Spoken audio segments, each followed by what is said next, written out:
GoatDistrict, you know the Pope listens. Dynasty, our religion, for the blokes missing. On all of these trades, on all of these plays, on all of these grades. By the end of the day, y'all getting played. So, what you gonna do next? Try to fill up that flex? Send the homie a text? That trash offer's the best? You try to make it complex, then they text you back. Now all of a sudden they don't make any sense. Broaden your horizons, boy. Dynasty's not for the Simons, boy. These trades not for consignment, boy. Respect your opponent, y'all some piranhas, boy. This my advice, from me to you. Open up your cute little podcast queue. Search up GoatDistrict, my dude. Pop it in your ear, man, y'all know what to do. It's the... And I always be traded. And I always be traded. And I always be trading. Y'all try to betray them, but first you gotta bait them. Fish.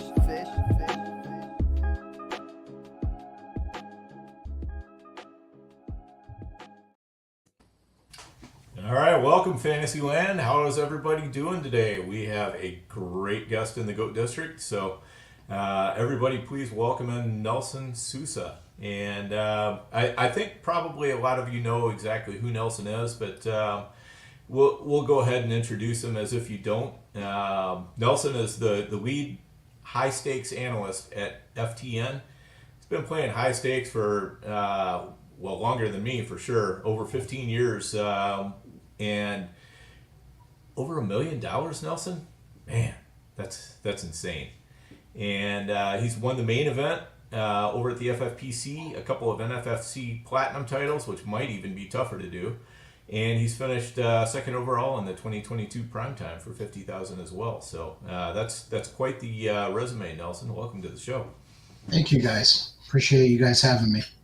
Absolutely. This is you're always one of my favorite guests, and I know JD is sorry that he's missing this one. Theo and I are flying solo while JD's out there enjoying the beaches in Portugal, and just in general relaxing and getting that nice vacation in before the final sprint of draft season comes. So, nice life. Got to love that. All right, and it looks like we just lost Theo, but I'm sure he'll be back. So let's with his AOL dial-up, man. Yep, he's working on it. I saw construction in the background, so yeah. We'll give him the benefit of the doubt on that. So overall, Nelson, why don't we just start off, just kind of ask you a few quick questions, and we'll dive into the fantasy content. But how did last season go for you? Obviously $50,000 on one team helps a lot. But what about all the other teams you managed? How was your season there? Were you happy with how it went? No, I actually wasn't. It was actually a very difficult season for me. Basically, the way I draft, I take a lot of stands on players, and I will have a decent amount of exposure to early round players, and it's kind of like, they either work out or they don't work out. And I had quite a few guys that, I ended up being wrong on, and, that with a couple of guys with injuries, and, when that happens, you're going to have a tough season. So that was probably, but that, it comes with the territory. That's just the way how I draft. That's how I like to do things. I will hedge just a little bit. I'll spread out my ownership a little bit on the early round players, but if I have a good feel for certain guys, I'm going to have quite a bit of them. Yeah, it totally makes sense. And I mean, honestly, I know that, for me, when I first found out that, guys like you actually have bad years, it was almost a relief, because I was like, hey, I'm not the only one. You guys have bad years too. So, and it sucks when it happens, but I think, for me, I'm always digging right in, and I'm like, well, what happened here and how do I fix it? So I'm curious, were there any lessons you felt like you learned from the 2022 season? No, not necessarily. Like I said, it kind of comes with the territory. Some years you have a huge ROI and in other years you don't. I didn't take a loss. I still profited, but overall it was a disappointing season. So that's my biggest takeaway was that I was disappointed in the fact that I felt like I could have accomplished more, and uh, outside of if I had made it, if I wasn't wrong on a couple of players, that's what you do. You try to learn, review the board, see what you did wrong on certain players, and like Cortland Sutton was a guy that I was pretty high on. He didn't end up working out and stuff like that, but no, you look back, but again, kind of like what I said, Dan, I'm the type of player that I'll own a lot of certain players, and if they perform well, I'm probably going to have a kick-ass season. If they don't do so well and they end up busting, then it's going to be on the struggle bus. Yeah, it's totally interesting, and I think the main thing I take away from that is just kind of the psychology of what you're going through. Where you know basically what I'm hearing is I felt good about my process. I had some player takes that didn't work out for me. Is kind of the nuts and bolts of it. Is that fair to say? Yeah, yeah, that's fair to say. I think my drafting style and the way I attacked certain positions and everything and how I constructed the teams were right on. I was very much last year was kind of like, I guess you call it hero running back. I would take a running back in the first few rounds that I could hang my hat on, and then I would pretty much paint it yellow, and I would then figure out quarterback and tight end. The lesson learned is I think the tight ends, like the back end tight ends, are just not performing well the last couple of years, and I used to always be a guy that would punt that position and grab two late and usually be able to figure it out. And I think you got to get one of those guys that are kind of the main target in their offense. So I want to get the lesson learned would be this year I want to get better tight end play for my teams, and then just looking back, small sample size, but all my teams that were successful, they basically had Hurts or Mahomes on them, and Josh Allen. And then the teams that struggled, I had Aaron Rodgers, Derek Carr, Russell Wilson, those type of quarterbacks. So I think right now that my thought process is that those are the two positions that I want to work on, moving forward, and get better play, better production out of that position. I think that Nelson, like a lot of what you said kind of resonated, because for me, Dan, you'll remember that like last year during our like high stakes run, I kept a couple teams, we split a couple teams with Andrew.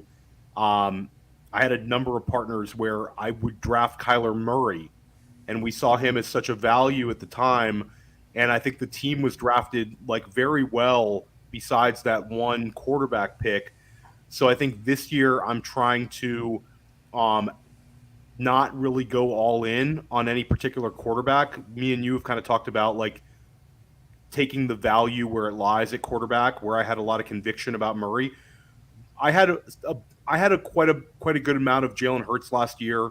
I had a few other quarterbacks that I had exposure to, but it was like a run where I kept viewing Kyler Murray as like the ideal value on the board. So I had a few teams where it just kind of it sunk me slightly, especially when he went down with injury, and he never like had the sort of impactful performances that the quarterbacks ahead of him or at the time Jalen Hurts right next to him had. So that's kind of where I'm at. Like I like Justin Herbert a lot.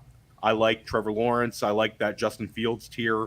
But I don't want to like say, hey, I'm going to get Herbert in 50% of these high stakes drafts or something like that. I want to have different exposure to the one-off position that's so important. Yeah. Yeah, interestingly enough, a lot of those Kyler teams, it was like, the fact that we waited and took Kyler, kind of put us in the better position with the rest of our roster. But, Yeah. but then Kyler going down at the end and just not ever being able to scrape up any better answers at quarterback throughout the year, that really hurt. And then, we had a few other injuries as well that were really kind of the kiss of death. The Kyler one we could have maybe overcome, but Kyler plus, Jonathan Taylor, I believe, on one of them, and yeah, it got ugly. So I'm curious, Nelson, what strikes you different about the 2023 draft landscape compared to last year? There's probably some fundamental differences on how you're approaching your drafts, other than kind of your lessons learned, but as you're looking at new ADP, new draft boards, what kind of strikes you as being a lot different than last year?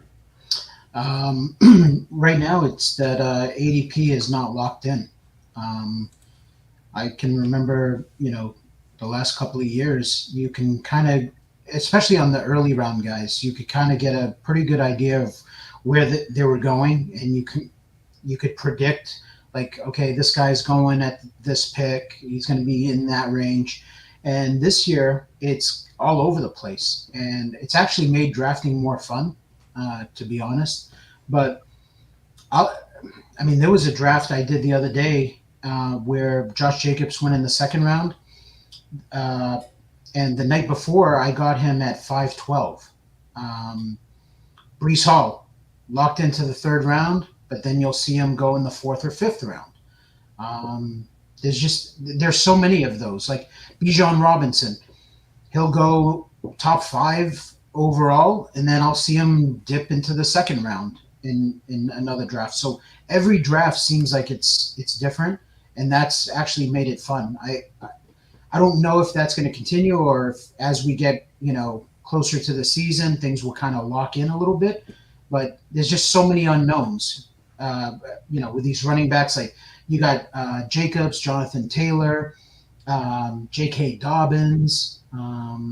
There's quite a few guys that their ADP is just all over the place depending on what draft you're in. We talked about this last night with Chris Vaccaro and Billy Wazowski about how you also see, Dan, the variance between like the mid-second and the mid-first, some of these drafts, where some people are pushing guys up into the first. Sometimes you'll see them fall into the second. Like Nelson said, a month ago you could kind of prepare for who you would get if you were in like the 12 hole.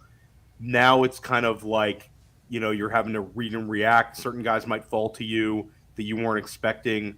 I agree. It does make it a little more fun. You have to definitely be on your toes. After you get out of like pick number 4, there's definitely like, some decisions to be made, and definitely some guys falling. It's wild. I do think it'll settle in a little bit more. Like a couple guys we always see in August kind of like start locking into certain spots and all that. So I think by the time September rolls around, it'll be a little less crazy, but certainly July and early August has been a little bit wild. Yeah, and it's interesting too, because it almost seems a little different between the FFPC and the NFFC, because I've been doing best ball drafts on both, and the FFPC seems a little bit more locked in. Like if you get certain picks, I can just about tell you how the build's going to go. Whereas the NFFC drafts that I've done have been, I've continually been surprised with, oh, that guy's already gone, or, this guy's still available, which is, as you said, Nelson, it's a lot of fun, because then you get some variety to your builds. You can do some different things out of the same positions. So it's not just like, oh, okay, I got pick 11, so this is how my draft is going to go. Yeah, I think the key is not being a slave to ADP. I think it's a good tool, but at the end of the day, especially when we get into the later drafts and the bigger money buy-ins and stuff like that, you got to have some type of conviction on the players you like and how you want to build the team around them. So I think, I don't know, I've always been a big believer in, it doesn't matter what pick you have, you can build a winning roster from anywhere. It's just about picking the right players. Absolutely. And speaking of picking the right players, Nelson, your fade list is legendary in the high stakes circles. And I know we've talked about this before, but not everybody has seen it. So I'm just going to ask you again. How much of it your fade list would you say is structural? Where you're following rules of thumb that you've learned over the years. How much of it tends to come from contacts in around the NFL, and how much of it's just kind of gut feel? I'd probably say that it's like 40, 40, 20. I would say that 40 is structural and ADP based. And then another 40 is just, information that I'm able to gather from a couple of friends that I know that are, well connected within the NFL. And I'll try to use that to my advantage. And then the 20% is probably gut feel, just on certain players, certain offenses. And I'll say that one of the best things that you do, Nelson, is you come out with your initial fade list and you don't stay dogmatic with it to like you're willing to take guys off of the fade list and you're willing to put guys on throughout the summer. So I think that the fact that it's changing is maybe the best thing about it. Because I think a lot of guys get very dug in their heels on guys that they're targeting and guys that they're fading. And you'll see that kind of like we get so much more information throughout the offseason and the summer. And I think some people will kind of like be so dug in on their takes that they're unwilling to kind of change things. But I think like, I've seen certain guys come off of your fade list this offseason. Certain guys go on to it and in previous seasons as well. And I think it's just an excellent process of how you're kind of reading things. Yeah, that's one thing. Like I said, I mean, you guys, Theo, we've teamed up on several fantasy teams through the years. We got a big one coming up, Nelson. We got a big one in the New York Super.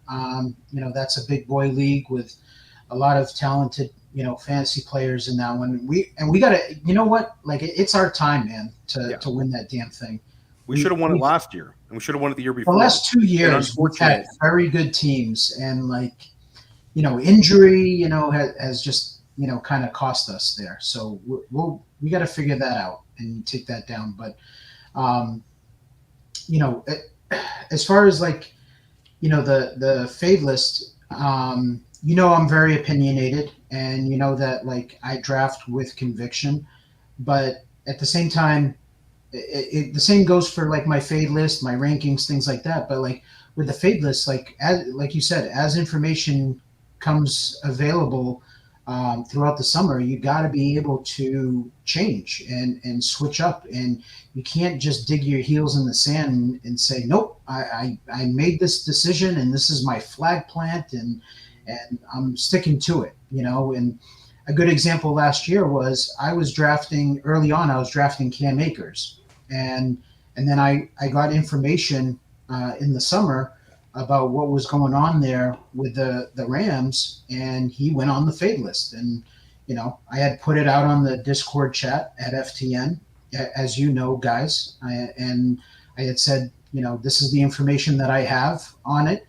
and Akers has had a falling out with McVay, and he's not going to be the starter there. And we saw Thursday night, the Thursday night opening game, and he basically didn't even, play a snap. And it was going to be, two things. One, it was going to be the Henderson-Kyren show.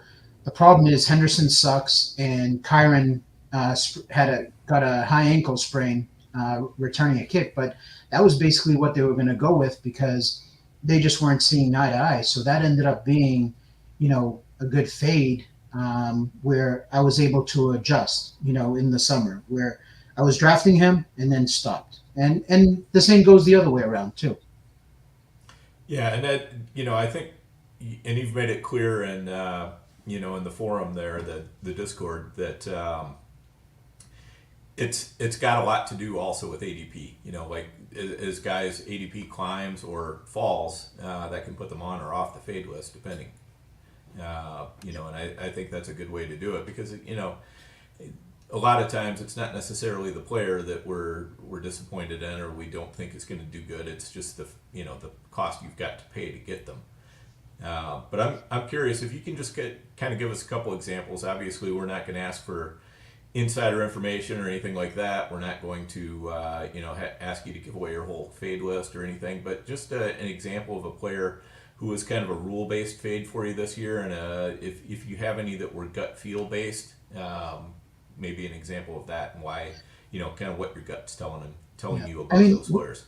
Sure. Without giving too much away. I'd like to use last year's fade list as an example. And so like I had Justin Herbert as a fade, and that was just on gut feel. And then I had Travis Kelce as a fade, and that was on a gut feel. One worked out, one didn't work out. And then rules based, I had Elijah Mitchell as a fade. And that was one of those things where my rule is, a running back that was basically like a waiver wire pickup the year prior that is going basically like in the top 6 rounds, he just leave him alone. Let him go. There's a reason why he was a waiver wire guy. And when I say a waiver wire guy, I'm not talking about like 10-team ESPN league, 5-man bench, and there's just like tons of like high-end running backs, available. I'm talking about, 12-teamer, 10-man bench, and, those guys that are on the waiver wire, they're there for a reason. And the following year, those guys just don't work out. Like a couple of years back, you look at like Damian Williams, right? People picked him up for the stretch run on Kansas City, and he was awesome, right? He did a great job. The following year, he was like a late 2nd, early 3rd round pick. He was an easy fade. Like he's Damian Williams. He's just a jag. And, if you go and look back, there was a lot of people that were pumping him up that, trying to get people to believe that he was something that he wasn't. So that's one of my rules that I follow. And, it has yet to burn me. It's always kind of worked out in my favor. And Nelson, what's a former rule that is no longer a rule that you adhere to? I know, like it used to be wide receivers on new teams. A couple years back, that was a fade. Any other kind of rules that have changed? And maybe talk about that one. Yeah, so that's one that used to be a rule of mine that I didn't really invest in the wide receiver that switch teams in their first year in the offense. So, but Hopkins and Diggs kind of stuck it up my ass that one year, and then last year Tyreek, but I was on Tyreek, but because I started changing my process and saying, you know what, these talented wide receivers, they're figuring something out. They're signing with new teams and they're doing just fine. So that's definitely something that I've switched up on, and it hasn't become a this hard rule for me that I have to fade wide receivers on new teams. And sorry, Theo, what was the second part of that question? Are there any other kind of older rules that kind of came off of the process, or has pretty much everything been pretty steadfast besides that one? That's it. That's probably the one major adjustment.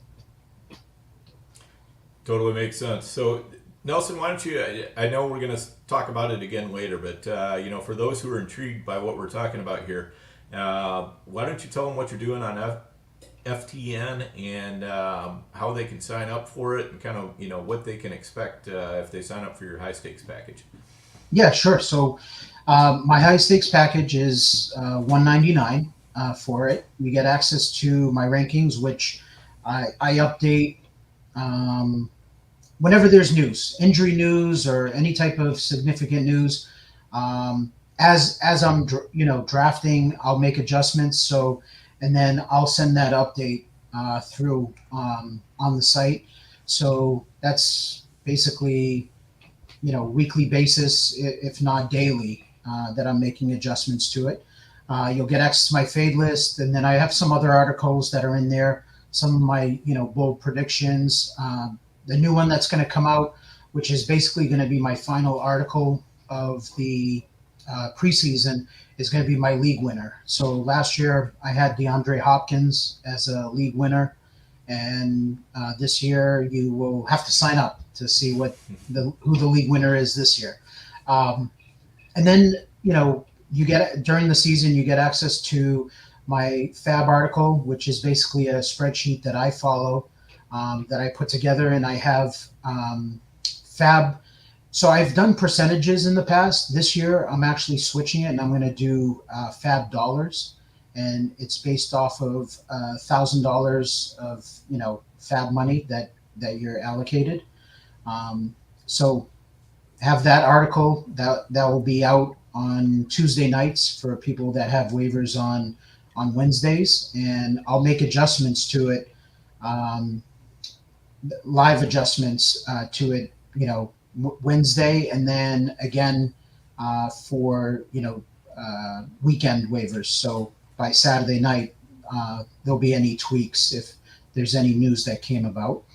And the biggest one is the Discord chat. Just having access to me 24/7. I try to answer the questions pretty quickly, but it's whether you have trade questions leading up to your draft, draft strategy, and then in season, just setting your lineup, things like that. So that's pretty much what I have going on. Anyone that wants to sign up, I do have a high stakes 20 will get you 20% off of that right now. I don't know how long the guys want to keep that discount going, but I know that's available right now. Yeah, definitely well worth it. And the Slack is really amazing too, because you really do get back to people quickly. You answer very specific questions about leagues and so forth like that. If you need more information, you ask for more information. It's not just like some sort of generic responses that are coming out. You answer questions very specifically, and it kind of amazed me the first year that I was in there. I was like, wow, he's really doing this. It's not my intern that I hired to go in and just give the generic response. Yeah. So if you think it would be nice to have somebody who's won $1 million playing fantasy football giving you advice, then all of a sudden that $199 is not so much to pay, and especially when you can get 20% off right now. So what was this? It was high stakes 20. Was that what it was? High stakes 20. Yeah. High stakes 20. All one word. All one word. Okay. There you go. So get out there and sign up for that for sure. And meanwhile, while you're doing that, if you haven't hit the like button or the subscribe button for the Goat District YouTube channel, please do that. It really helps us out a ton. The amount of help it gives us is way more than the effort you do to do those things, and it's not costing you anything. It's there's all you have to do is just hit a button and you're good to go, and you've helped us out a lot. So if you don't mind doing that, we certainly appreciate that as well. Let's kind of start moving into some player takes and strategy and all that too, and let's talk a little bit about how you're approaching this season. And I think a good place to start is with the running back holdouts. I mean, we've got three big ones: Jonathan Taylor, Josh Jacobs, and J.K. Dobbins. Do you think, Nelson, that any of those three are going to try to hold out for most of the season and just play the minimum number of games necessary to keep their contracts from tolling? They've got to play at least 6 games, otherwise, the year doesn't count as far as their contract, right? So, there are some people who are speculating, that Jonathan Taylor might just say, hey, I'm going to sit out half the season, either play the first 6 games or the last 6 games or something like that. How worried are you about those scenarios with these guys? Yeah, they're guys that I don't want at their current price where they're being drafted. If I get in a draft, I'm keeping an open mind. If I get in a draft and they fall, case in point, I was in a draft where I was got him at 5.12. That was Josh Jacobs. And he's not a target of mine, but there is a certain price where I feel like I can gain leverage over the field where, someone's drafting him in the second, third round. Well, I just got him in the fifth round and I've got two other pretty good players to go along with him. I'll do it. Dobbins, I haven't really drafted him much. I think he'll show up to camp and he'll be fine, is my personal opinion. So he might factor into the plans of my drafts, but for whatever reason, he just hasn't been a guy that I've drafted to this point. And then Taylor, I haven't seen much of a fall off on him, which the funny thing is he might be the guy that I worry the most about. I actually think that out of those three, he's got the worst O-line. You could make a case, with the Raiders, but I think he's got the worst O-line. He's coming off banged up, off-season surgery. And things got ugly a little bit with, him and ownership and the front office and everything. So, and he's got a rookie quarterback, starting. So he gives me the most pause, and I don't understand why I've seen Jacobs, fall where he has and not Taylor. Taylor's kind of been, he stayed steady. Once in a while he falls to the third round, but it's not too far. It's ADP lock, in my opinion. It's a guy that we were drafting with the 101. It's a guy that finished at our RB1 overall. Jacobs was the guy that people didn't draft. He was stolen in like the 7th round. People don't, he was already a guy that people were going to kind of fade a little bit based on the fact that they looked at him as a regression candidate. And Taylor's just, I don't know. For me, this offseason, Dan, I like a bunch of times I've passed on Taylor, earlier to go wide receiver when he was at the 1-2 turn. Then when he started slipping, I liked Saquon more than him. And then, even when he started slipping even further, it's been like, I'll just take Tony Pollard. Why would I mess around with Taylor? So I've been, really avoiding. I still have some in Dynasty. I still think he's very talented. I just think it's a terrible situation. He has no receiving upside with Richardson. And I don't know. I agree with Nelson. It can be a mess. And I could reach a certain point where he falls, where maybe you want a little bit in one of these redrafts, but I don't know. I haven't pulled the trigger once in any redraft league. I have some on Underdog, but not in FFPC and FFC drafts. I'll make it 3-3. No Taylor here either. I mean, it's just it's way too tough. He's Teflon. All the bad stuff that should be sticking to him just kind of seems to slide right off, and everybody just leaves him right where he's at. So I haven't been taking him at all. Like Nelson, I've gotten a couple shares of Jacobs. I've been a little bit more in on Dobbins as he's been falling because, I think out of the three, Dobbins is the least likely to actually, try to sit out games because if he doesn't put a good season on tape this year, he's not going to get the contract. He's not getting paid. Yeah. Yeah. He's only played 23 regular season games. Right. No, he's got to play. He's got to play a full season. He's got to put it on tape. He's got to show teams that, he's, as talented as he's perceived, he's got to put up the stats, right? And in order for him to get paid. The other two guys, different story. Right. Yeah. And it's, case of totally bad luck in a lot of cases with Dobbins.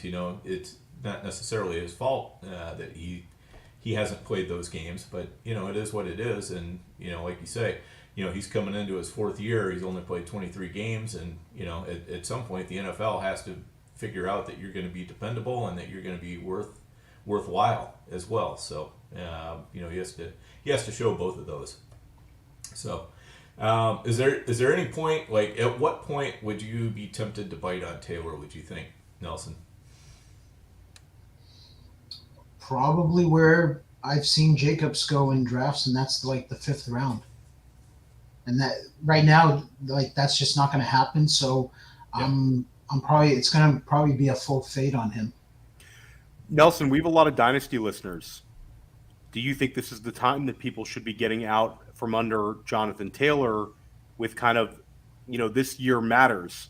It's not like guys always bounce back if we have a lost season. What are your thoughts on him as a long-term NFL player? So I'm big on I love selling. It's like stocks, right? So I love selling high and buying low.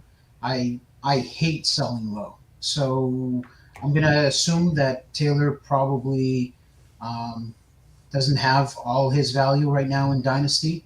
So if you go to sell him, you're gonna sell him at a discount.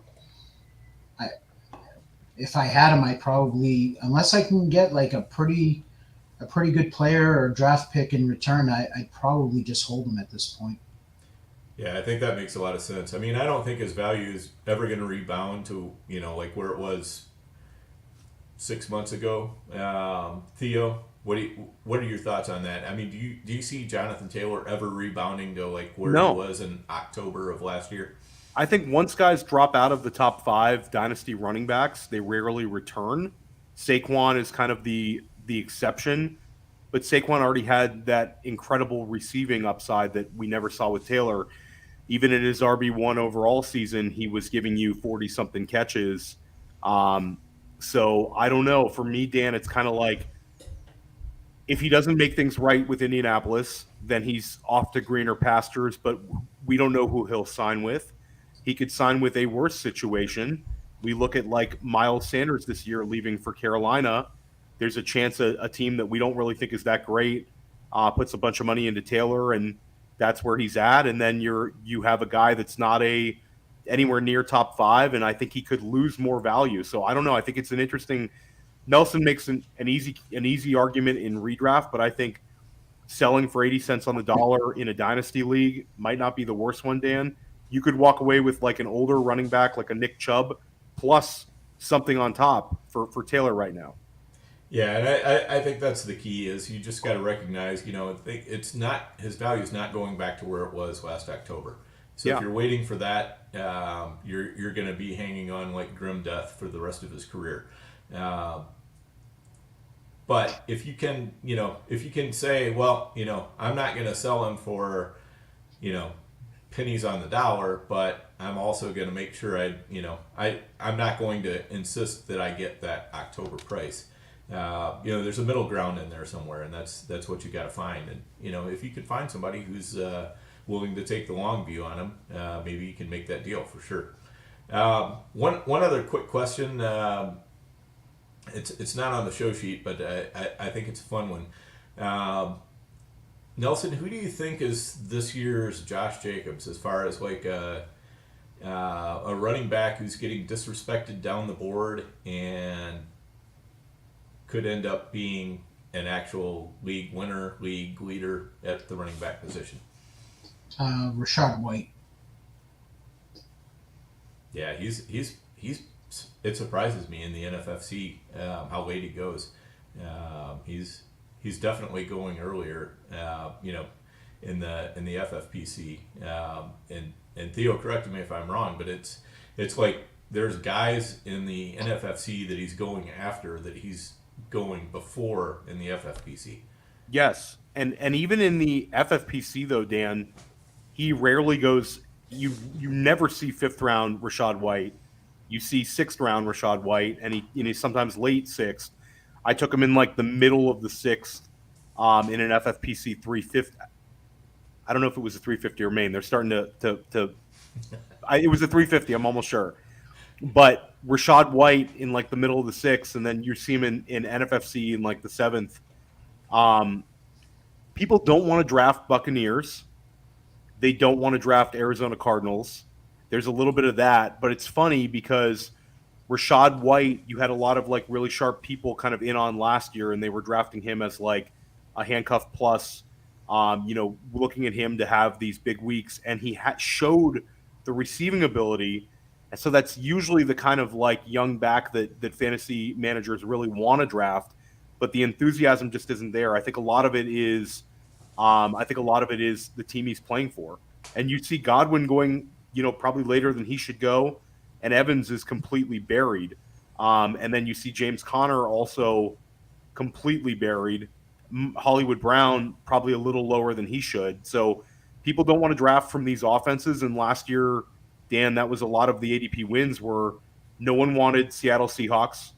They thought that, DK and Lockett were both, guys you could easily not select. And then Amari Cooper in Cleveland, and then Nick Chubb in NFFC last year, Nelson.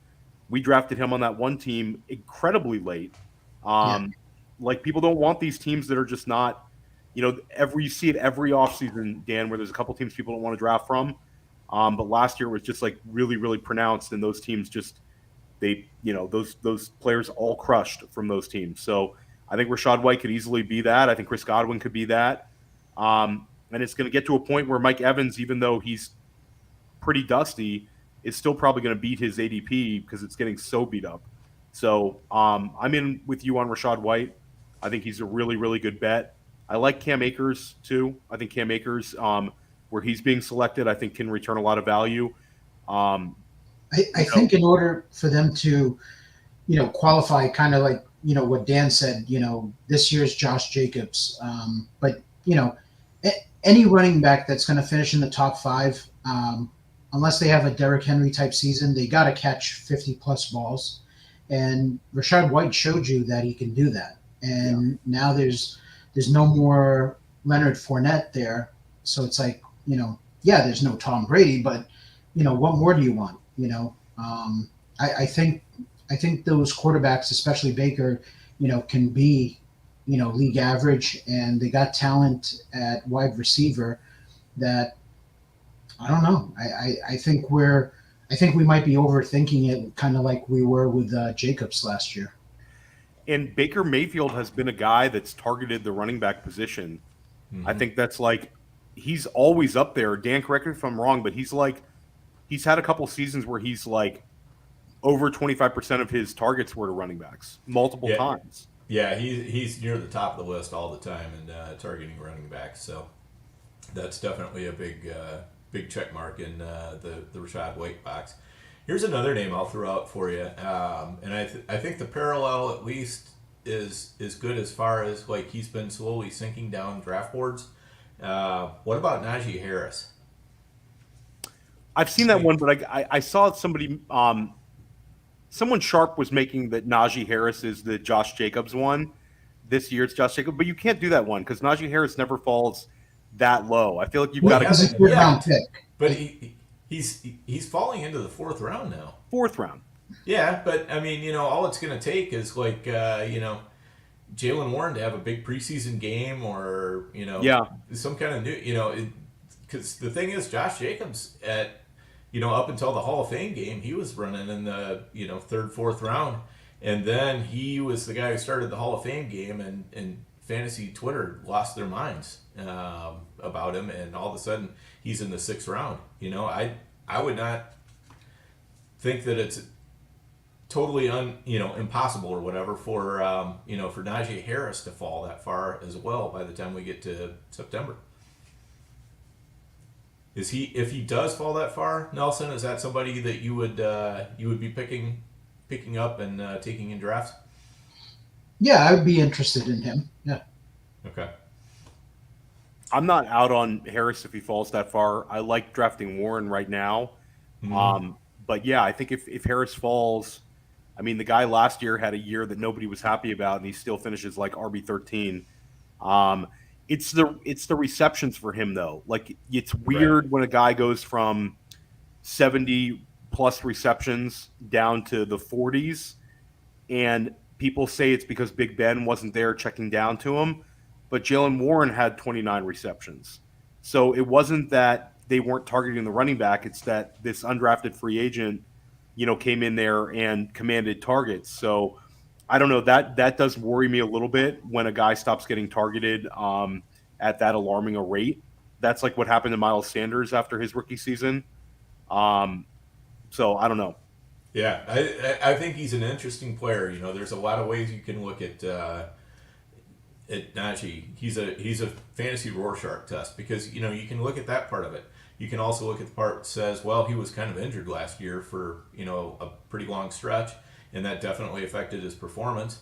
And then you can also look at the part that says, Mike Tomlin has always wanted to, used a bell cow back and just rode him, and so all the Jaylen Warren stuff sounds great in August, but when September comes along, is Tomlin just going to sit there and ride Naji Harris again? And if he's healthy enough, is he going to be getting some of those passes back?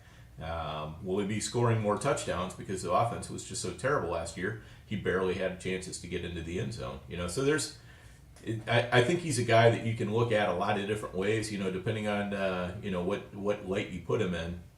You can make a case for he's being way overdrafted right now, or you can make a case for even the 4th round he's being way underdrafted. So I think he's a fun guy to I'm still taking him when he drops. If he falls into the like FFPC, he falls into the mid 4th at times, and when he starts falling in that that far, I'll probably take a shot on him for sure. Yeah, my only thing with that is it has to depend on the build, but I've seen Najee in the 4th round, and there's just receivers I like better than him in that area. Yeah, that's the trouble that I have wanting to draft him. I like the receivers better. And then you get that run of running backs, Dan, in like the 6th round that you can kind of make up for it. And I think if Najee, he could be closer in points per game to those guys, even though he has like volume you can depend on. That's kind of my thing with him. I think there's some guys with some juice behind him this year. So I don't know. And wide receiver drives up so much in that portion that he's being selected in as well. And then for me, it's like you can get ETN at the same spot as Harris. It's almost like they're very close to one another, and I kind of lean ETN if I was going to go with the running back in that range, because I think the quality of the offense is just that much better. So I don't know. There's a lot. Do you think ETN is going to catch passes though?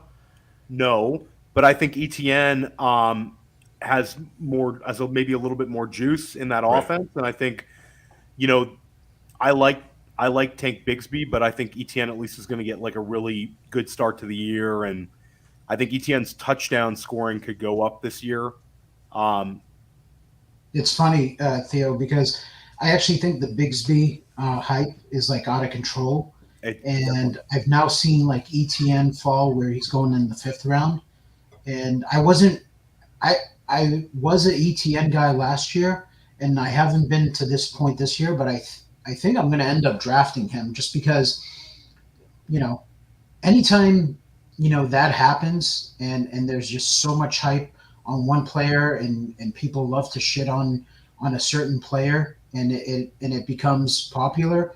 I actually, my contrarian, thinking makes me want to get on, that player. So ETN's probably a guy that I'll draft a little bit here and there when he falls in the 5th round. I think it's also interesting, Dan, is like last year we were so disappointed about the targets to ETN, but it's year 2 essentially for him. He was like a rookie in terms of being on an NFL field. So maybe Doug Peterson feels a little bit more comfortable using him in the passing game. So it doesn't take a whole lot if he adds 12, 15 total receptions. I mean, I think that's going to help his bottom line and give him more opportunities to score. And if he adds 25 receptions, which isn't a whole lot compared to what he's done in his college profile, he could end up returning a lot on investment. Yep, totally makes sense. We've strayed into the dead zone of running backs a good bit anyway. The supposed 3rd round to 6th round or whatever. I don't really think there's a dead zone this year for running backs. Do you guys see a dead zone, or is it just kind of in that 3rd to like mid 3rd to say mid 5th or something like that? Is there a dead zone there, or do you just not see one at all? So Dan, I'm a little bit of a boomer, so I don't quite understand what the dead zone running back is. I just don't pay much attention to it. To me, I'm looking to just draft good players at good spots and find value in the draft. So what is the running back dead zone this year? the running back dead zone, like I've asked a bunch of different people this. I think the general response is the dead zone used to start somewhere in the second, Dan, with guys getting pushed up. Yep. Now the general consensus is it's the fourth. And just as a simple, to speak to the boomer nature, Nelson, in your historical context of the game, 2019, 2018, those kind of seasons, recent memory, RB10 would go off the board with like the 12th overall pick, the 13th overall pick, maybe in an NFFC draft, the 15th overall pick. Now you're starting to see RB10 go in the mid-third. So that's kind of like what Dan said. It's more about looking at the range of running backs to me than it is like the specific round. 2 years ago, Dan, we would have had a bunch of analytical guests in the GOAT District, and they would have said the dead zone is rounds 3 through 8 because running backs in rounds 3 through 8 or maybe 3 through 7 have failure rates that are and hit rates that are equal to round 8 through 11 running backs. And they'd cite all these running back threes that would beat. So anyway, I agree with Nelson to some extent. The dead zone, even if there's the traditional dead zone, you can still find winners out of a dead zone. Just like anything, it's all about picking the correct players. But it's definitely a changing running back environment because wide receivers gotten pushed up so much, and low-end low-end RB1s are not valued as much as they used to be. Okay. Yep. Totally. I think that's All right. fair. So what's the question, Dan? Where does running back start looking really ugly to you? Is the Yes. question this year? Where's the ugly zone? The ugly zone. Is there a grouping is of there running one? backs that kind of gross you out altogether, or is there not really that this year? I mean, like Naji Harris, Aaron Jones, Jonathan Taylor, Joe Mixon. None of those guys really excite me. I usually just like going either in the quarterback direction or wide receiver direction. I rather push it back and grab kind of like that next group of guys rather than. So I get what you guys are saying. So I'd probably say that the third, fourth, fifth round is the running back dead zone for me. The traditional dead zone remains. And I'll just want to pick your brain on one guy you said, Nelson. Joe Mixon, who is a little bit polarizing because last year he hit his receptions total high for his career, which has excited a lot of people. You don't have Samaje Perine behind him. There's a lot of people who we all compete against in high stakes. There's a few people that really, really like Mixon right this year. Do you just think he's kind of like a guy that's not going to return a whole lot of value where he's being drafted? Or do you think that he's a guy that maybe you're just not into in general?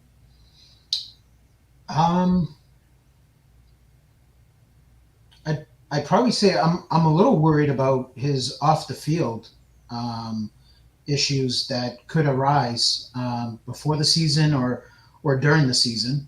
So that potentially could cost them games. So that's something that is not really talked about, but when you read about it, of exactly what went down, it's actually pretty scary. It's crazy. It's wild stuff. It's crazy. So just reading about it, I'm like, what the heck? How this guy's going to be in deep shit if they find that he had something to do with it or some type of accomplice, So that's one worry. The other one to me was, I know he had the receptions, but to my eyes, he just did not look good to me. He just looked like a plotter. He looked like he was running in quicksand, and just he's the type of guy that not interested in. I don't worry about that. Perine's not there. The funny thing is, one of my favorite running backs in the draft was Chase Brown, and he happened to go to Cincinnati, and I think that kid's legit. So we'll see if he can carve out a role there. Yep. Yeah, it totally makes sense. And, to your point on Mixon, I mean, so many times last year, it seemed like 1 out of 10 times he actually got through a hole. And the rest of the time he was just, like riding up the backs of his offensive linemen or, just slamming his way into a pile of defenders. And it was just, and then, you'd see P. Ryan doing the same runs and magically there was a hole there that Mixon could never seem to find. So I don't know.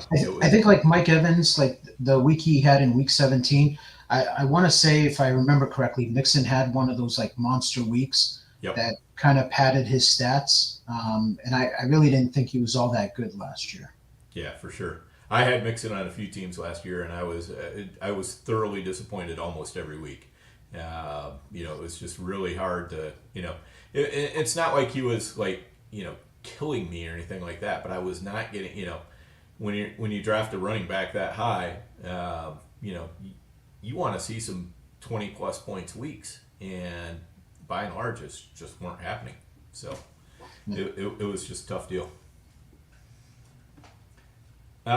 Moving on, let's talk a little bit about late round running backs. What are you looking for in a late round running back target? I mean, seems like there's about 500 running backs that you could target from rounds 13 on. But are there any specific types of things that you're looking for? And as a follow up, how do you manage that group on your roster during the season? That's a good question. So what I'm looking for in running backs is if there was a potential injury, would they have the whole role to themselves and become very valuable? So I look for that. There's other running backs where you could potentially envision where they could outperform the starter, the current starter. So I look for that type of running back.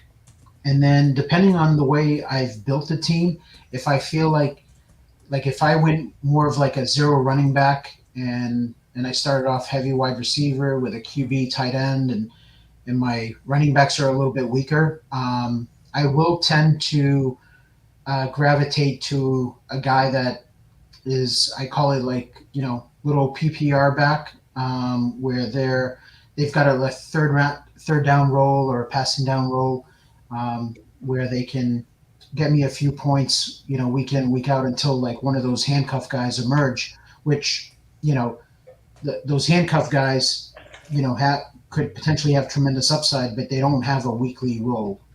So it just depends like how I've built the team. And then as far as how I manage them throughout the season, I tend to not want more than 7 wide receivers on my teams.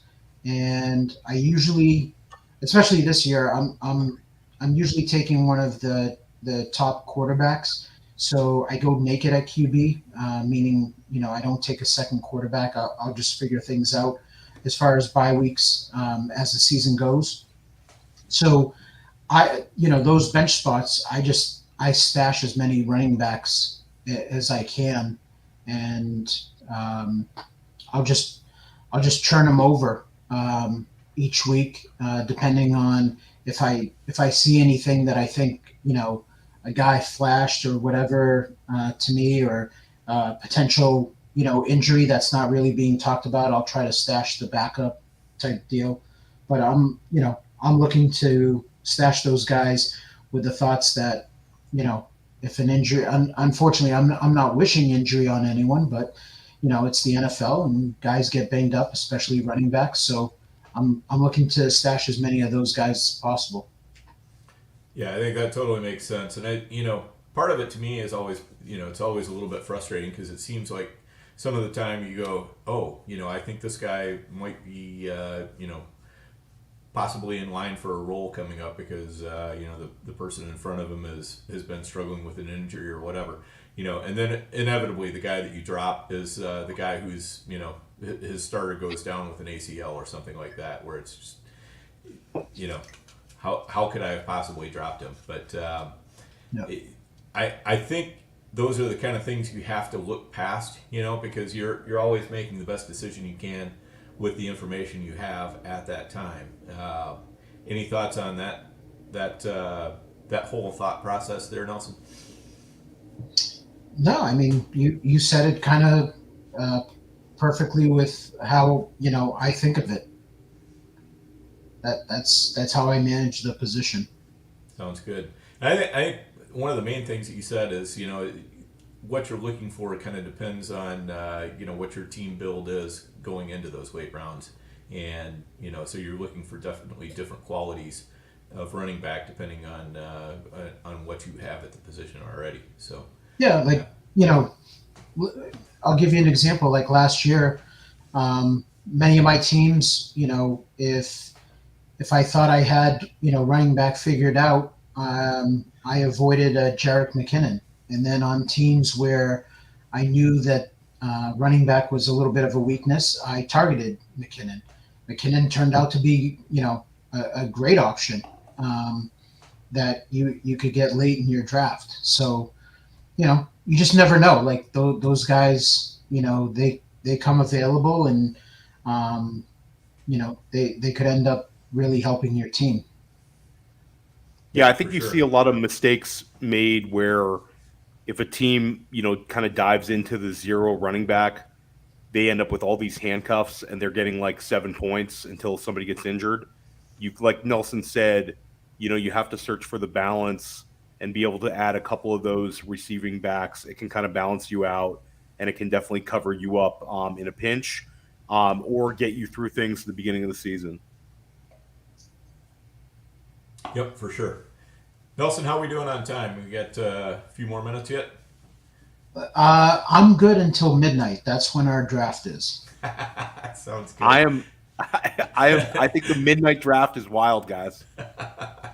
And a shout out to Nelson is an East Coast guy, and Dan's in Minnesota. So this is midnight draft is a true midnight draft for Nelson, and 11 p.m. for Dan. That's right. I get it easier a little bit. So for those of you who are wondering, Nelson is doing a draft. You're going to do it on do a podcast on it, right? Yeah, we're doing a live stream on YouTube for FTN Fantasy, and I'm doing it with Vlad Sedler. So Vlad is in California, everyone. 9 p.m. And Nelson's doing it. And that's why we're doing the midnight draft, because Vlad can put his kids to bed and then he can concentrate, and Nelson has to try to stay awake. There you go. There you go. So we're doing our best to keep Nelson awake for that. And when I saw that draft, I was like, I definitely got to get in on this one. It'll be a lot of fun right after the podcast, and then see you guys' YouTube stream as it goes too. So looking forward to that. So if you're really bored tonight, not doing anything late, you're planning on staying up late, make sure you check that out. It's on the FTN YouTube feed. Let's talk quarterback. What is your strategy, Nelson, for quarterback in 2023? Is the opportunity cost of those 3 elite options too high right now to consider them? Because in the NFFC, you got to think before you take those guys, because they're going early in drafts. I'm gonna throw up a little bit of ADP here for people and let them kind of see where it is if they're not familiar. Hang on one second.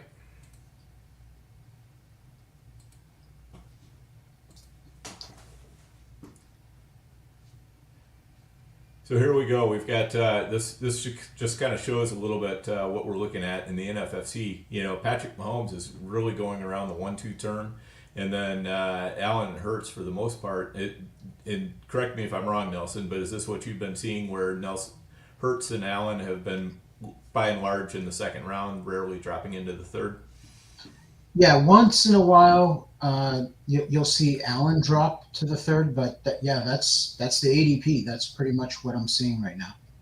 Okay, and so that makes them pretty expensive, because there's some darn good wide receivers that are going off the board after those guys. Whereas in the FFPC, it's a little bit cheaper, because the good wide receivers tend to go off the board, and then people kind of turn to those quarterbacks. But that's the difference in scoring. In the NFFC, you get 6-point passing touchdowns. In the FFPC, it's 4-point passing touchdowns. So, in this environment, is it worth taking those early quarterbacks, Nelson? For me, it is. I'm not afraid to take one of those guys in the second round, and I've done enough drafts now that I've taken all of them in the second round, and I'm comfortable building the team that way. So I'm definitely going to have exposure to the big three. Ideally, if I can grab a wide receiver in the second round and then wait till like the fourth round and draft like a Herbert, Trevor Lawrence, Lamar Jackson type. I like that also. So, but that's pretty much what you're going to see in my drafts is I'm getting one of those top 8 guys in every draft. Okay, so you're just not even messing around with like anybody past Deshaun Watson, say. I do like Daniel Jones. I like Goff. I like Cousins. Even Watson. Like Watson's like the next guy. He's like number 9, and he's kind of like in his own tier. Is the funny thing. He goes like kind of maybe like a round after those guys, but like before everyone else. He's got potential. Like he's got the weapons that he could definitely like be in the conversation this year with those top guys. So I'll be interested to have a little bit of him. But yeah, I'm basically comfortable drafting, any of those top 8 guys, and especially like the top 3. I never before. Like usually I always fade like those early round, quarterbacks, but I just feel like Mahomes, Hurts, and Allen are like bust proof unless they get injured. I just think they're just going to be good. Like you can lock it in pretty much. They're in the right offense and everything. So, and so far, like the teams that I've built, I've been okay with it. Like I don't mind the build. I feel like I can figure out my RB2 or my like flex later on in the draft, and I don't feel like I'm really behind too much. And it's important also to say, Dan, that the other reason why I want exposure to these guys is because, especially in the NFFC, is the fact that with the 6 points a touchdown, a lot of my leagues are tournament style, right? So we got the online championship, 350s, and then we're going to have the main events that are coming up. And I want to have exposure to those guys because in the shootout, which is weeks 15 through 17, these top 3 guys are capable of putting up like 60 points any given week. And, as you go down the board, you can't say that about every single QB. So I want to get exposure to those guys for that reason, in case they have, that heater where, 1 or 2 weeks they just blow up. If you remember 2 years ago, it was Burrow and Chase. And then, last year, a lot of teams, it was the Mahomes-Kelsey stack. So, sometimes the quarterback is key to winning a fantasy championship. Yeah, for sure. Especially with those elite guys, it makes a huge difference. Theo, what are your thoughts on that? It just shows kind of the difference, Dan, that we're looking at, between NFFC and FFPC. I think it's one big key is like where we see Justin Herbert. Like Justin Herbert, you can get him at the end of the 5th in an FFPC draft, but obviously with the 6-point passing touchdowns, he gets pushed up. I think it's interesting that Justin Fields goes about the same. He's the only one that's kind of in the exact same range, and certainly Lawrence gets pushed up a lot more compared to FFPC, where you can get Lawrence kind of in the 7th round. But I'm with Nelson on the fact that I think it's very appealing to draft one of the better quarterbacks. But for me, I just feel like the value with the Burrow, Jackson, Herbert, Lawrence, Fields group, I think like those guys are giving you like a really, really big upside. Whereas there's more kind of guys that are easy to fade around them. My only problem with the Mahomes, Hurts, Allen, I love those guys as players, but Nelson, it must give you like sometimes a hard time to pass on that kind of running back and wide receiver talent in those second rounds. Or is it just such a statistical advantage you see with the big three sometimes? I think there is a little bit of an edge to be had. Maybe not a greater edge, from that next tier, like you said, like the Burrow, Jackson, Herbert, Lawrence, Fields. But like when you push it down and you're going like, Dak, Geno Smith, Daniel Jones, Tua, those guys, I just think there is a big edge there at the quarterback position. And, it's in that range where, listen, I like Olave, I like Waddle, Devontae Smith, T. Higgins, but I feel like I'm okay getting one of those quarterbacks. Again, like I said, I think those three guys are different from everybody else. When you look at the offense, the system that they're in, the weapons they have, not so much with Mahomes, but like he's a freak, and just the sheer pass volume. But like Allen and Hurts, like their rushing upside also, there's something to be said for that. And like I said, I've never had really that mindset of taking the early quarterback. Usually I just I leave it alone. I'm always I'll find a wide receiver or running back that I like better than Josh Allen or Mahomes, that tend to go earlier. But I like those receivers that go around them, but they're not guarantees. I could see, like, you could make a case of like why they could not bust, but not live up to expectations. Like Devontae Smith became a monster when Goddard went down, and that's kind of like when he had like his spike weeks and stuff like that. Before that, I don't think he was anything incredible. And then Olave, as much as I like the kid, if Michael Thomas, stays healthy, could he command targets? So I'm just playing devil's advocate when it comes to that. Because again, I like all these guys, but yeah. Right. Yeah. You've got less questions with a Jalen Hurts than you have with a Devonta Smith. Yeah. I just think that like when we look back, let me give you guys an example. When we look back is, having a Jalen Hurts and Chris Godwin or Christian Kirk versus having Devontae Smith and, Justin Fields or something like that.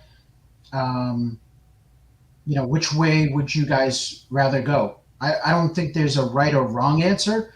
I'm just saying that I'll take Hurts versus Hurts and Kirk or Godwin versus like, Fields and Devontae or something like that. Yeah. I think it's an interesting argument. And I think like you're definitely on to something. I think that there's one thing to be said about it's really hard to see any of the big three kind of fail. Dan, I think they're really like insulated in like their upsides. Whereas, we will see a wide receiver fail out of one of these guys in the second round is not going to return value. It happens every single year. So it is an interesting argument. And I think it's where your comfort level is building your teams. Nelson's, good at finding and extracting wide receiver value. If that's not your thing, then you're going to struggle in a format like the NFFC, no matter how good your quarterback is. But if you're able to make up for it at wide receiver, then I think that's you can draft pretty much anyway. Yep, totally makes sense. Real quick, Nelson, anybody from kind of the back half of the board that interests you at quarterback? Like let's say that you lost your internet connection and you couldn't draft any quarterbacks in the first 10 rounds.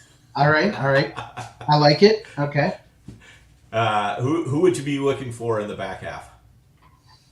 In the back half, I mean, those guys that I had mentioned before, Daniel Jones, Kirk Cousins, Goff are guys like the next level that interest me. Dak, they've got weapons, and they have the potential to put up pretty big games. But if we want to talk like even later than that, the guy that like I'm starting to like look at and I'm like, wait a minute, it doesn't make sense, is like Brock Purdy. So how can all his position players, you got McCaffrey, Debo, Kittle, and Ayuk, and look at where they're going in drafts. And then you look at where Brock Purdy goes in drafts, and that doesn't make sense to me. So either several of those guys are going to bust and not work out, and there's probably one or two that are not going to work out, but it tells me that we should be drafting Brock Purdy, closer to the top 12 quarterbacks than, 20, quarterback. I don't know what he is on here, but he's like probably like quarterback 20 something. Oh yeah, for sure.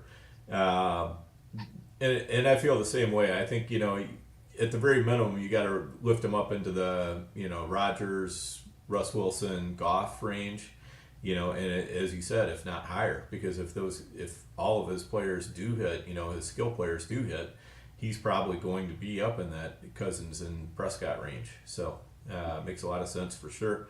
Yeah, he's one of those guys that I like taking late, especially in best balls, because when you're in the best ball mindset, it's a little bit easier to drop down at quarterback because you're not having to start one every week. I can cobble something together with, if I want to do a really late build of Russ Wilson and Anthony Richardson and Brock Purdy or something like that. I can do all my quarterbacks late, and I can probably cobble together something that's reasonably close to, one of the top quarterbacks and still have the advantage of being able to take more top players. So, but once you get into season, managed season long, that kind of goes away because you've got to make that decision every week. And if you're staring at Anthony Richardson, Russ Wilson, and Brock Purdy and trying to decide who to start every week, that could be tough sledding for sure. Yeah, I mean, that's probably the other thing, which is not a huge factor for me, but it definitely factors in, is if you punt the quarterback position and you have two or three guys now on your team and trying to make the decision on a weekly basis of who to start, and if you end up getting that wrong, you're leaving points on the bench, whereas if you've got one of those top guys, you're just going to play them every week, and you're going to get those points out of them. Yep, totally. Any thoughts on late round quarterback you really like, Theo? I'm with Nelson. I like Daniel Jones. I've liked at times adding some Anthony Richardson because I think that could be something in the second half of the season where he is dynamite with the rushing ability and he comes into his own. He's just so young to trust him in the beginning of the season. I've done a few of these builds, Dan, and in the FFPC I have a Geno Daniel Jones build. NFFC I have a Anthony Richardson Dak Prescott build. I will say that like sometimes you see like the quarterback 11, 12 fall really far, and you are able to extract value. So I have done it, but I don't know, for main events in FFPC, I'm 2 for 2 on Justin Herbert, Dan. So I know I said I'm not going to try to draft the same quarterback every single one, but so far 2 main events in, Justin Herbert. That's your guy, huh? So it's not. We're going to mix it up a little bit for ours, Dan, unless he falls to a great spot. There we go. I don't know. Do me a favor, Theo. Don't draft all your Justin Herbert before I know, you and I start drafting together because I know you like him too. I gotta have a candle lit for the guy. He's definitely my favorite out of those kind of second tier quarterbacks. So without a doubt. So let's move real quick to wide receiver. See if we can slide through wide receiver and tight end in the next 10 minutes or so, and still get Nelson out of here in time to start feeling a little sleepy before that draft, so I can beat him. And I've actually been drinking my Monster though, trying to get my second win. There we go. That'll do it. Let's talk about second-year wide receivers. They can take some massive leaps, which we've already seen pretty much baked into the price on Garrett Wilson and Chris Olave. But who else do you like, Nelson, from last year's class to make that leap in 2023 and make their drafters happy? I'm probably going to say that it's Christian Watson and George Pickens. Those are two of my favorite guys. And of course, it's pretty par for the course that, they have tremendous upside, and they probably have a, pretty low floor, because, things could go bad also for them. Yep, for sure. But I just think those two are kind of like freaks of nature. Definitely. I would agree with that. Theo, thoughts on those two or anybody else? I mean, Nelson kind of nailed it with Christian Watson. I mean, I think Christian Watson, it's funny to me because we haven't seen his ADP correct. Like, he still goes somewhere between like wide receiver 21 and wide receiver 24. Despite the fact that it's a second-year wide receiver that flashed so much, and he has no target competition. I mean, he has target competition, but they're both second-year wide receiver and a rookie wide receiver and a couple of rookie tight ends. And then Aaron Jones, I think has benefited from playing with Aaron Rodgers, and he's 28 years old now. So it's Christian Watson for me. I think he's the one. I think he'll rise up this month. I like a number of guys in this class, and I think that that's something where I think it's a really, really, really good class of wide receivers. We've started seeing Treylon Burks fall into a really, really a range where I don't want to say he can't miss, but he certainly can't hurt you as much in the range that he's getting drafted at. Nelson brought up George Pickens. I have an 8th-round George Pickens in a main event. Like, people don't want to draft him. It's weird. So I think it's a transformative class. We've talked about it for 2 years now on the GOAT District, Dan, and this class is really, really good. And I think a couple of these guys, I think there's going to be, actually at the end of the year, I think there's going to be like 6 of them in the top, 24, maybe even the top 20, fantasy scores at the wide receiver position. Yeah, and just to point out, is Permar 99 is. I never heard that one. I never heard that he can't separate. I've never. Yeah, that's new to me. I didn't realize that he couldn't separate. It's there's a lot of people on Twitter who. We got to come up. Listen, I'm not trying to give Permar a hard time, but we got to come up with something more original, because I mean, when everyone starts saying it, you probably need to fade, the general public and go the other way. And here's one thing about Pickens. Pickens last year was 21 years old, coming off of a major injury, comes back and, puts up solid numbers, historically for a rookie. It's not like those end numbers were something you're going to, be grossed out by. And the whole thing about he can't separate, I think players can become better route runners, but they can't become George Pickens type alphas where he's able to win in the red zone. He's able to win downfield. He's extremely physical. Like, he's never going to be one of these guys that just, is like a fluid finesse guy. He's a beast. And at the end of the day, you can get better running routes. When he was younger, they said the same thing about DeAndre Hopkins. Right. He couldn't separate. And, I don't know. I he carved out a pretty good career for himself. Not bad. Yeah, he did all right. And I can tell you for sure that Pickens can separate because I've seen him throw a couple defensive backs across the football field. So yeah, yes, he has. So he can definitely separate. Here, I'll give you one more guy. He's actually, I was just looking at my player shares. He's one of my most owned wide receivers. So it's Sky Moore. So he's in year 2, and he's probably a guy, I wouldn't say under the radar, because people are on him, and there's been some videos of him and everything.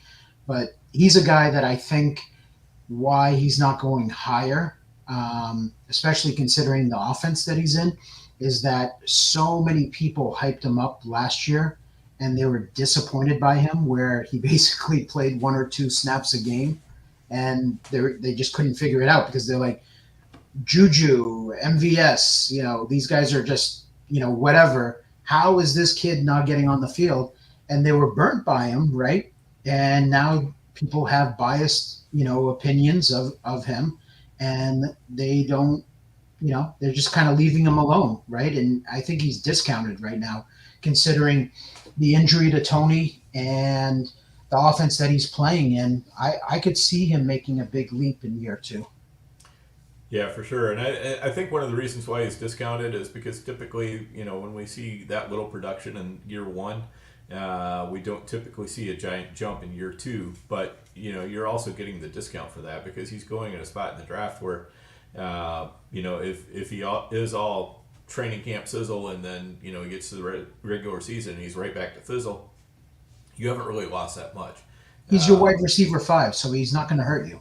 Right, exactly. And that's, so that's a perfect range to draft somebody like that. If all of a sudden he's moving up into the range where I got to take him as my wide receiver 3 or something like that, I'm going to have a little bit more trouble pushing the button on that one for sure. And also you can sort of say the same thing about Pickens, who's generally going to be like a wide receiver 4 for most people, or at least on a good team he's going to be a wide receiver 4. If Pickens is your wide receiver 2, you might be in trouble. But if he's your wide receiver 4, definitely not so much. How about, do you ever take wide receivers much in the late rounds in these drafts, Nelson, or are you trying to be done by some certain point at wide receiver?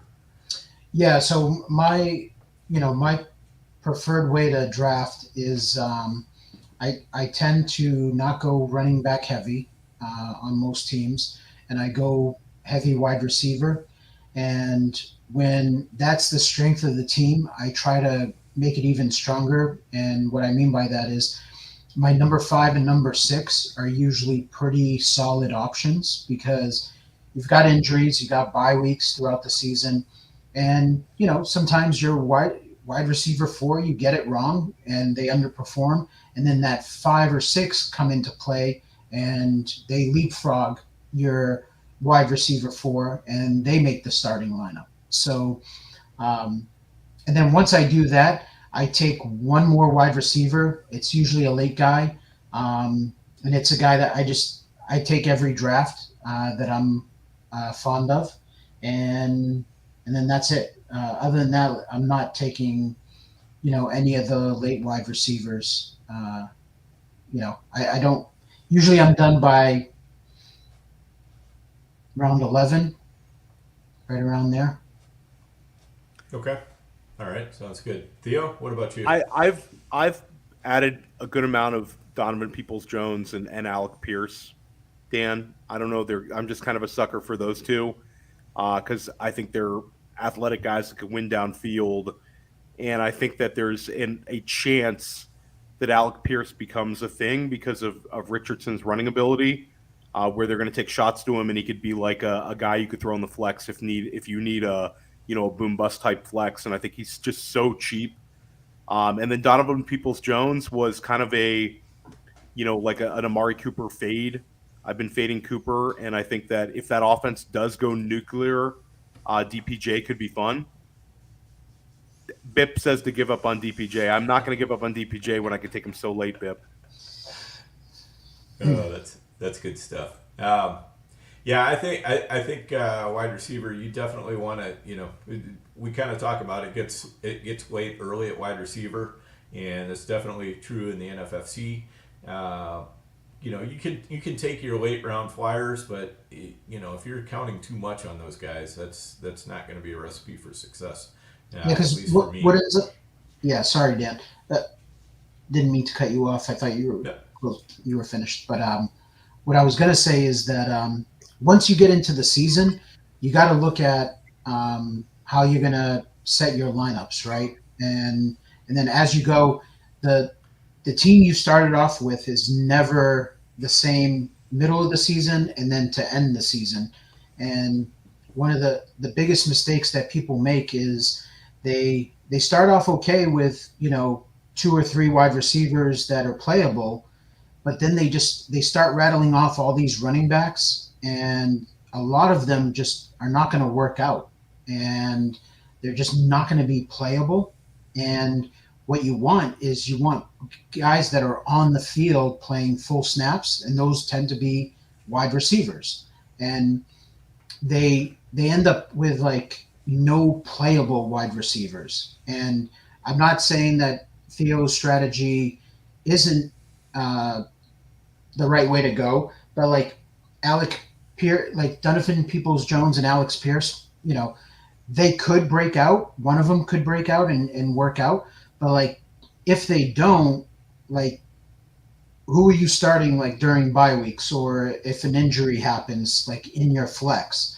And to me, I think you gotta hammer like that next tier of wide receiver and get guys that are playable that you can put in your lineup, the following week. And if you have too many rosters where, you've just got all these like handcuff running backs that are just not playable, and you're trying to set a starting lineup, you're just like, what the heck? So, just one of those things to think about. Yeah, no, it's together definitely a roster. I feel like once we get past round 15, it's kind of like all bets are off, so to speak, in terms of your, take a shot on your kind of guy. But I do agree there's definitely some handcuffs that are kind of being, pushed down maybe a little further than they should be. And those kind of guys are kind of who you probably should. But hey, man, we'll see Alec Pierce. We'll see how it goes this year, Dan. He's pretty athletic.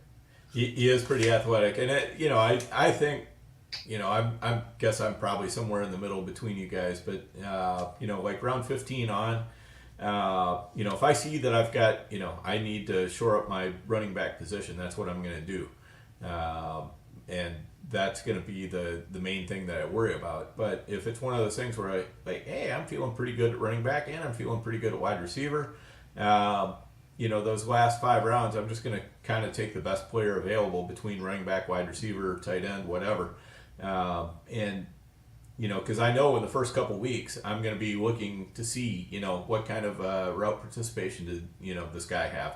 What, how many targets did he get? How many snaps? All that kind of stuff. I'm going to be looking to see how involved was he, and looking for somebody better, And if I realize, hey, my running backs aren't as good as what I thought they were going to be, I'm going to switch them out for running backs. If I realize my wide receivers aren't as good as I thought they were going to be, I might hang on to those guys, or grab a different wide receiver instead, and just try to figure it out. But I think the idea is you don't want to be hanging on to guys, especially not wide receivers, waiting for wide receivers to pop, for 4 or 5 weeks or whatever.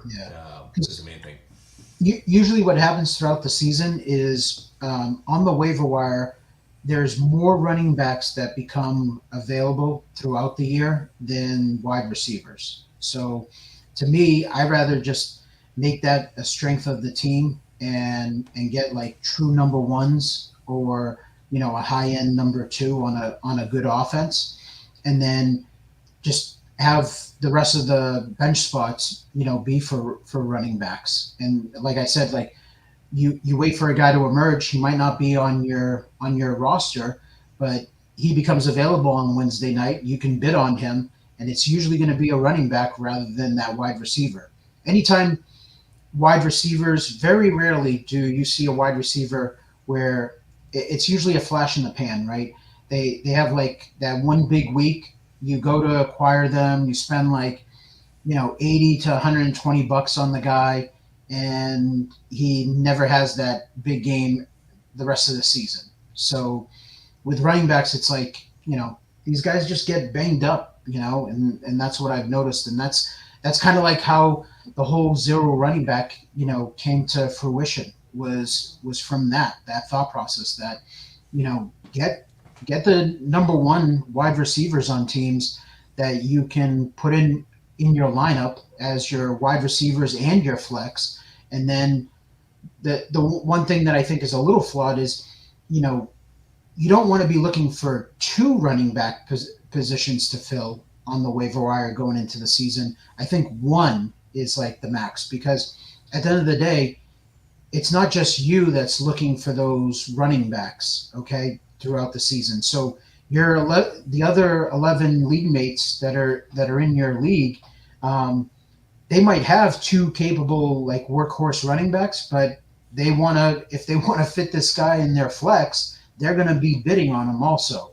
So and then the season is short. All of a sudden it comes around, and you're still looking to try to figure out and fix that RB1, RB2 position. So that it's just it's one person's opinion. That's my style of drafting, and I rather take stabs on late running backs rather than the late wide receivers. Yeah, and just to piggyback on that, especially in the FFPC, it does get late early, as far as it's an 11-week regular season, so you've got to start fast and you've got to keep going. And then the other thing I'll say is, it really doesn't even matter at running back if the other teams in your league need them or don't need them, because you know what, if you need them, if I see Nelson needs running back help, I don't care if I've got 5 good running backs. If I can take a running back off the waiver wire that might help his team and put him on my team, I'm absolutely going to do that. Yeah, sure. Absolutely. So let's run through tight end real quick.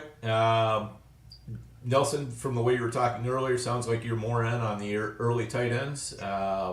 Which tight ends do you kind of see as being worth the squeeze? Like, what's your cutoff point at tight end where you're going, yeah, if I don't have somebody by now, I'm just gonna punt the position or whatever.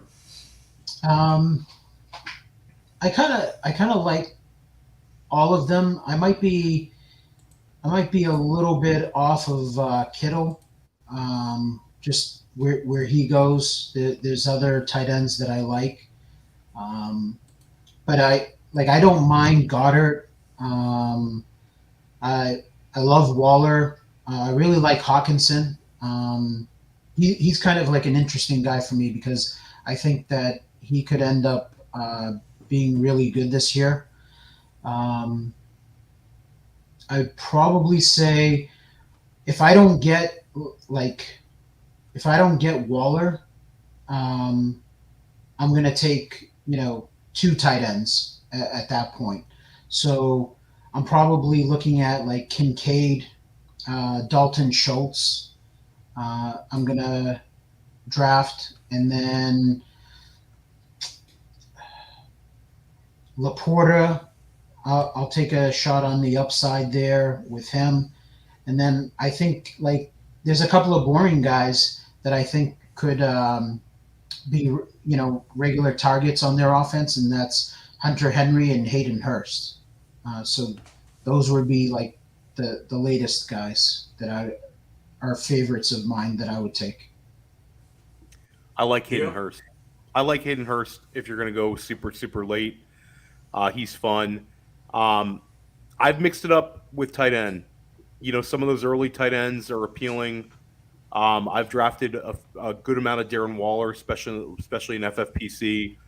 And then I really like Kincaid. I was taking him for a while. GoatDistrict people and player profiler people make fun of me for how much I like Kincaid, but I think he's an absolute stud. And I think they're going to treat him more like a big wide receiver than a tight end, which is super exciting. And then, with my Herbert teams, I've tried to add some Everett where I can. But I'm like Nelson. I like a couple of these kind of boring guys in the middle too. I think Schultz and Higbee are both fine. Shout out to Permar. I've drafted both those guys more in best ball than in redraft. I agree that Musgrave and Ferguson, Jake Ferguson and Luke Musgrave are appealing because I think they do have more clear roles than some people think. But for me, it's been in best ball because I don't want to have to lean on starting those guys. Yeah. Pretty much. That's the thing, Theo. You kind of nailed it. Where those are more best ball targets than in redraft, because if that's what if I'm punting the position and I'm taking those guys, I'm not comfortable on trying to start those guys because like Ferguson, he could be the starter playing full snaps, but at the end of the day, like let's look at it. CD, Brandon Cooks, Michael Gallup, and Tony Pollard. Where does Ferguson really factor in the pecking order in that offense? Musgrave, I could see Watson. Watson to me, I think is legit, but other than that, yeah, I could see Musgrave more than Ferguson be a guy that Jordan Love could fall in love with.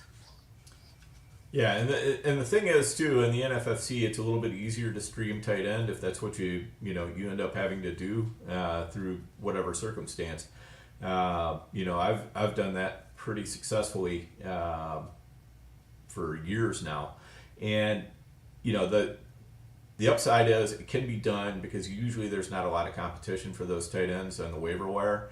Everybody's a lot more interested in the running backs and wide receivers, and even the defenses and kickers to some extent. And the tight ends definitely tend to be the guys who just nobody really cares that much about. And if you're usually you can find that situation where he's going up against defense that's really bad at tight ends, because one nice thing about tight ends is there's usually 3, 4, 5 defenses every year that are just terrible against a tight end, and they're scoring regularly against them.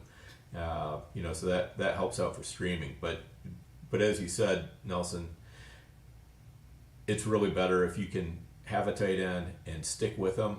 So you're at the very least you're not burning fab, and you've got something that's you can count on instead of having to scramble around every week. Yeah. All right, Theo, any other thoughts on tight ends? No, I think we hit it. Sounds good. 2 quick questions on the way out.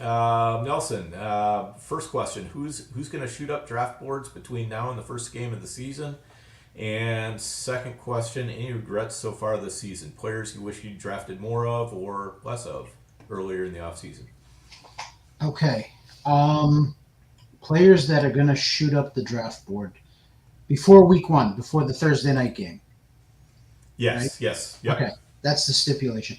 Yes. I'm gonna say that one guy, I think if the Cowboys don't go and sign a veteran running back, I think Tony Pollard is going to be a first-round pick. And the other guy that I think is going to shoot up the draft board is going to be Christian Watson. I said James Cook last night. I'll say James Cook again. I think James Cook's going to keep rising. Mm-hmm. Javonte Williams, I think, could rise a little bit more. I think that people are going to become more and more comfortable about his health, and maybe get him to the point where he's like running back 18 in some drafts. But James Cook's the one that's going to rise. I think Damian Harris, there's some reports that he's a little bit banged up. I don't know to what extent, but James Cook is already moving up, and those two things combining, and people chasing unknown upside, chasing receiving ability, and chasing one of the top offenses in the league, it's a perfect storm for him to be a 5th rounder, at least living in the 6th by the time we get there. Yes, and Bip says Tank Bigsby, somebody who's going to shoot up. Yeah, sorry. I mean those are all good thoughts that and I agree with them. Tank Dell might be a 5th rounder by the time we draft guys after there tonight. we go. Tank Dell, yeah, he's going to move up. I do like, and speaking of Houston, I do like Mechie from that offense to move up a few rounds too. He's been burning it up in training camp. I'll tell you what, that O-line looked scary, man. Yeah. They could not block your Patriots, Nelson. It did not look not comfortable for CJ Stroud back there. Yeah. And another one that could be kind of interesting, if it ends up being more than just smoke and actual fire, the Philadelphia running back room sounds like we might be too low on Gainwell. So Gainwell's going to leapfrog Swift, you think? I don't know. It could happen. I mean, I think he's going to leapfrog Penny before long. Yep, I think you might be right there. I would not mind Penny just not being an Eagle. I think that would be great. I have a lot of Swift, a lot of Gainwell, not a lot of Penny right now. So Yeah. ton of Gainwell. Dan, we have a lot of Gainwell, and I've done a lot of times I've taken Swift. Swift's falling to like so low, you're getting him near the 8th round sometimes, and I'll take a Swift, and then I'll make sure I have Gainwell. It's an easy cuff and a cheap way to get access to that offense. And I think it's funny because if there is, God forbid, an injury to one of those wide receivers, I think Swift's role as a receiver could be, bigger than some people think. There's not a whole lot after the big three between Goddard, Smith, and A.J. Brown in terms of like receivers you could see seeing like a big weekly floor. So I think Swift has a ton of contingent upside. So I love it. The guy, Elliott Shore, whatever, keep reporting that Gainwell's ahead of Swift. Keep doing it. That's awesome. Yep. No, I listen. I love hot takes like that from like beat reporters and stuff like that, because it's like it's amazing how it sends like fantasy Twitter into a frenzy. Really is, no doubt about it. Any regrets so far on the draft season? Nelson, any player you wish you'd had a lot more of or a lot what less the of? heck? I'm a professional here, Dan. We don't. There is no regret. Never take L's, Dan. No regrets. We never take L's. Exactly. You just wait. Let's reword that a little bit better, Dan. Anyone you wish you had a little bit more of that you weren't taking in early process? I'd probably say like Alexander Madison in the 10th round before Dalvin got cut. I wish I had a little bit of more of him. He's another guy, like we've talked about this, like just the contrarian mindset that I have. Everyone just loves to shit on Madison and talk about whatever his yards after contact and stuff like that. And when so many people are like getting on that bandwagon, I usually like to go the opposite way with that.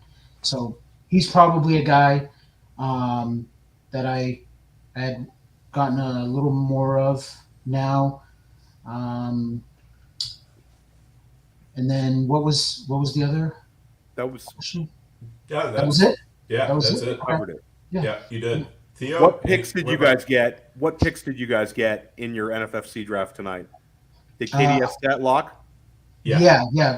Dan's to the front end, I think, right? Yeah, I'm at number 4, and then there's a big scrum at the other end. Yeah, so I'm at pick 10, and I'm going to take Tony Pollard. There you go. You Unless heard it I here take him first, guys. Just kidding. He said he's a first I'll round take pick. Pollard at 4. You're going to take Pollard at 4? Yeah, there we go. Go. Yeah, got it. I got to plant my flag, right? That's what it's all about. Absolutely. You're going to throw Nelson off his game with that Pollard at the 4th. It's mental warfare, Dan. Go That would mess me up, because I've already gone on the record of saying that I'm taking Pollard, and I just don't think anyone's crazy enough to take him in front of me. Yeah, you're probably right about that. So if they are, they're definitely doing it just to mess with you. Yeah. All right, guys. Well, Nelson, I really, really appreciate all the time you spent with us tonight. This has been fantastic. We've had a lot of good stuff. So again, Theo, before we get Nelson out of here, let us know what's coming up soon for player profiler shows. I have Scott Barrett on tomorrow at 2:00 in the afternoon for press coverage. That should be really cool. Definitely check out Goat District from last night with Billy Wazowski and Chris Vaccaro. That was really, really good. And if you like this sort of high-stakes strategy, I had a B-Bag Batoba on another press coverage earlier in the week. And then Dan and I, next Wednesday evening, will be with Jax Falcone, Scott Bollinger, who's just incredibly sharp, great analyst. We're going to talk to him about some dynasty stuff, but also kind of his redraft takes. Again, a really sharp guy. He's probably been in the district 5 times at this point.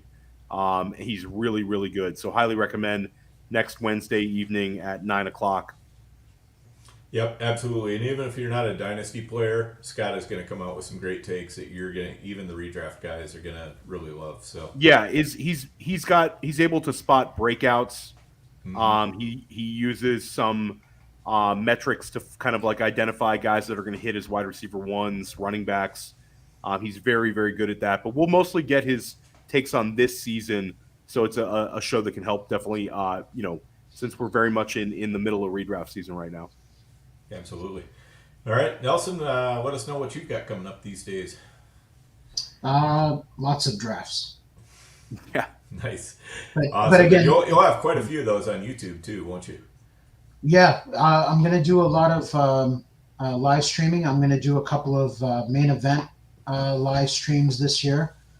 So that will be fun.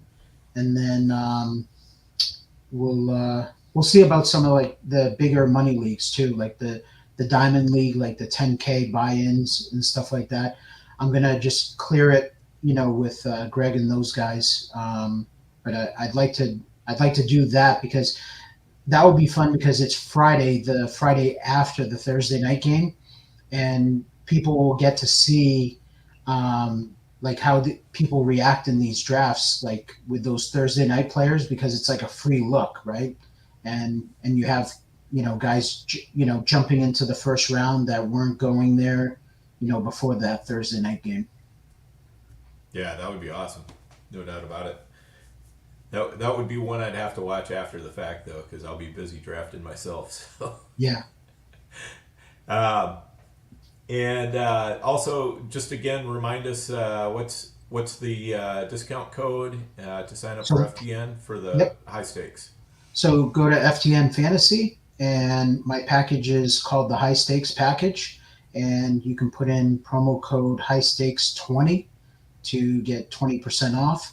And then you want to make sure that you sign up for the Discord channel, which is part of the package. It allows you to sign up for the High Stakes channel on Discord.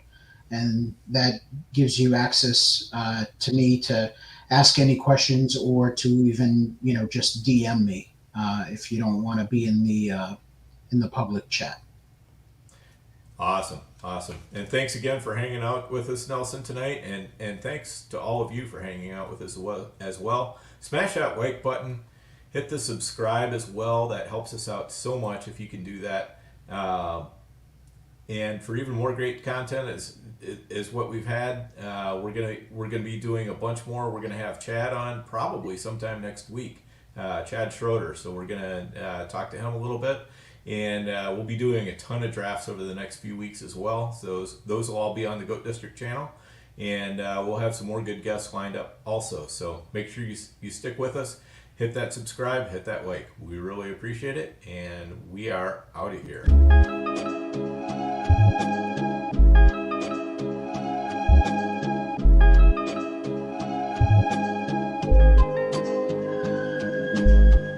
Goat District, the Pope listens. Dynasty, our religion, for the blokes missing. On all of these trades, on all of these plays, on all of these grades. By the end of the day, y'all getting played. So, what you gonna do next? Try to fill up that flex? Send the homie a text? That trash offer's the best? You try to make it complex, then they text you back. Now all of a sudden, they don't make any sense.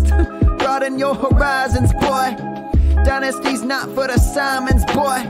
These trades not for consignment, boy. Respect your opponent, y'all some piranhas, boy. This my advice, from me to you. Open up your cute little podcast queue. Search up GOAT District, my dude. Pop it in your ear, man, y'all know what to do. It's the... And I always be traded. And I always be traded. And I always be trading. Y'all try to betray them, but first you gotta bait them. Fish.